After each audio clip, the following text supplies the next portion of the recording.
आपको खुद ही दिख रहा है यहाँ पे कि किस तरीके से एक जोश है लोगों में। और टूटी कंडी तो हमेशा ही हमारा एक जिसे कहते हैं घर का माहौल रहा है और हमेशा ही यहाँ से कांग्रेस को लीड आई है। वो दर्शाता है कि 7 बारी यहाँ से हमारे कौशल परिवार से अलग अलग प्रत्याशी यहाँ से जीत के आए और अच्छे मार्जिन से जीत के आए। हर इलेक्शन में हमारे चाहे विधानसभा के थे, म्यूनसिपल कॉरपोरेशन के थे और जो हमारे लोकसभा के इलेक्शन पिछले भी रहे हैं उसमें हमेशा टूटी-कंडी से लीड आई है। तो हम उम्मीद रखते हैं कि इस बारी भी अच्छी लीड यहाँ से मिलेगी जी। युवाओं का भी जोश सब देखने को मिल रहा है। कितनी ये दर्शाता है, जो युवाओं का जोश है ये दर्शाता है कि बदलाव की ओर हम जा रहे हैं। और पिछले 10 साल में जो कि हमारा जो युवा है जो प्रताड़ित हुआ है और अनएम्प्लॉयमेंट रही है बहुत, तो उम्मीद रखते हैं कि इस बार अगर बदलाव आता है सबसे पहले तो एम्प्लॉयमेंट और युवाओं का फ्यूचर का सोचना बहुत ज़रूरी हो जाएगा जो सेंटर में सरकार आएगी। भाजपा कह रही है कि कांग्रेस है सपने देख रही है कहीं ना कहीं जीत को, इस पे आप क्या कहेंगे? सर, भाजपा तो तब तक नहीं मानेगी जब तक उनकी पीठ नीचे नहीं लगेगी। अब वो तो अब एक आपने खुद भी नोटिस किया होगा, मीडिया में भी हर आदमी देख रहा है, सब कुछ देख रहा है कि एक डेस्परेट तरीके से हमारे माननीय प्रधानमंत्री जी भी जो उनके भाषण है वो कुछ अजीब से अटपटे से भाषण शुरू हुए। एक पढ़ी लिखी सोसाइटी में और इंडिया इस टाइम जो हमारे एजुकेशनल रेट्स है और जिस तरीके से एजुकेशन का यहाँ पे इंडिया में भी काफ़ी बड़े हब बन गए, एजुकेटेड वोटर्स भी इंडिया में बहुत है, इंटेलेक्चुअल वोटर्स भी इंडिया में बहुत है। तो प्राइम मिनिस्टर की स्टेटमेंट्स कुछ अजीब सी आने लग गई है। अभी हम कुछ सुन रहे थे विच वॉज़ वेरी अनफॉर्चुनेट कि अगर कांग्रेस सेंटर में आती है तो राम मंदिर के ऊपर बुलडोज़र चढ़ा दिए। हम बुलडोज़र मेरे ख्याल में अनऑथराइज कंस्ट्रक्शन पे नहीं चला पा रहे, तो राम मंदिर तो सबका मंदिर है। और मैं आपको एक बात कहना चाहता हूँ कि हमें याद है जब राम मंदिर का शुरू विश्व हिंदू परिषद के टाइम में जब ये शुरुआत हुई थी तो उस टाइम हमारे बुज़ुर्गों ने भी इसमें दान दिया था। ऐसे कैसे हो सकता है कि ये किसी की आस्था और किसी के साथ कोई भी गवर्नमेंट खेल सकता है?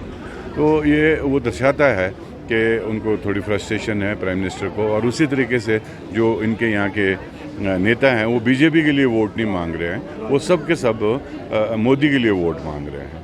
तो मोदी आएंगे, मोदी करेंगे, पर मोदी ने जब हमारे साथ यहाँ पे प्रॉब्लम आई, इतना बड़ी त्रासदी यहाँ पे हिमाचल के अंदर हुई है, तो उस टाइम मोदी जी तो कहीं से भी नहीं आए हमारे पास। मैं चाहती हूँ कि मैं आज जो इस मुकाम पे हूँ वो सब आप लोगों की वजह से हूँ। आप सबके सहयोग और आशीर्वाद से मैं यहाँ तक पहुँची हूँ। मैं आप सबकी बहुत ऋणी हूँ और मैं हमेशा आपके लिए किसी भी तरह का कोई भी कार्य हो, किसी तरह की कोई भी समस्या हो, मैं हमेशा कंधे से कंधा मिला के आप लोगों के साथ हूँ। जब कभी भी आपको मेरी ज़रूरत हो या अपने प्रधान जी की ज़रूरत हो, आप कभी भी हमें बुला सकते हैं, हम आप लोगों के साथ हैं। मैं आप सबका एक बार फिर दिल की गहराइयों से बहुत धन्यवाद करती हूँ। और मैं हरीश भाई का बताना चाहती हूँ कि हमारे इस आपदा के समय में उन्होंने हमारी बहुत मदद की है।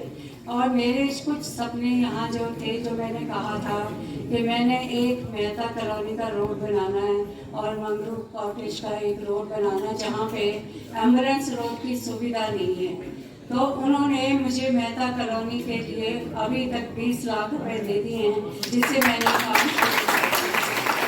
और आगे भी उस काम के लिए मैं इनसे गुजारिश करूँगी कि वो हमें इस तरह की धनराशि उपलब्ध करवाते रहें ताकि मैं नीचे मेहता कॉलोनी से जो लोग आए उन सबको ये सुविधा दे सकूँ। मैं अपनी ओर से भी और सभी समस्त जनता की ओर से इनको बार बार ये इनका धन्यवाद करती हूँ। इन्होंने जंगली ग्राउंड में एक चेंजिंग रूम, टॉयलेट के लिए भी 15 लाख रुपए दिए हैं।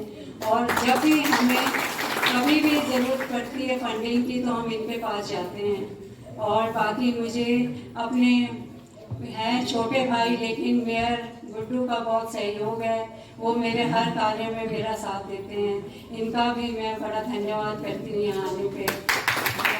और उम्मीद करती हूँ कि जितनी भी कार्य प्रणाली हमारी यहाँ की है, जो हमारे अधूरे कार्य हैं उनको पूरा करने में ये मेरा पूरा सहयोग देंगे। और मैं अपनी